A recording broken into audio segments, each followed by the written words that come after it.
আল্লাহ তাআলা বলেছেন আত্মহত্যা করবা না, হারাম। যে ব্যক্তি আত্মহত্যা করে তার জানাজা কোন আলেম তার জানাজা পড়াবে না। সামান্য সলিমুদ্দিন কসিমুদ্দিন জাতীয় কয়েকজন লোক যাবে, আর একটা মুয়াজ্জিন জানাজা পড়ায় কবরে ধুয়ে দেবে।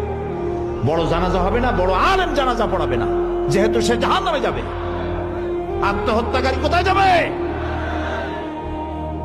কিন্তু এই যুবক পোলাপানগুলি ওরা তো বোঝে নাই, ওদেরকে বুঝানো হইছে যে তোমরা যদি এই কামটা করো একেবারে বেহেশত তো যাবাই, মরার সাথে সাথে আল্লাহর সামনে গিয়ে হাজির হয়ে যাবে।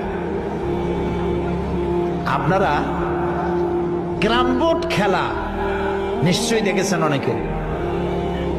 আর ভাই কইতে লজ্জা কি, আমিও তো খেলছি ছোটবেলায় ক্যারাম বোর্ড খেলা। এটা কি কোনো গুনাহ নাকি? আমিও খেলছি। ক্যারাম বোর্ড খেলাটা কি? বোর্ডের উপরে কতগুলি এরকমের গুটি থাকে, একটা থাকে লাল, ঠিক না? এখন বোর্ডের উপরে এই গুটিটা আমি মারতেছি, সামনে আর একটা গুটি, কিন্তু সামনের গুটিটা আমার মূল টার্গেট না। এই গুটিকে ওটাকে হিট করবে, সে ধাক্কা খাইয়া মারবে লালটাকে, লালটা পড়ে যাবে পকেটে। কিন্তু যে লালটা পকেটে পড়লো ওই বেচারা জানলো না যে আসলে মূল ধাক্কাটা কে মারছিল।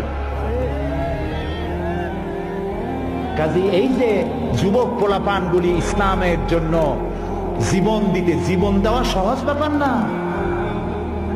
কত বড় নেশা, পাগল বানায় এদেরকে, মরবার জন্য এসেছে, মরবে সে।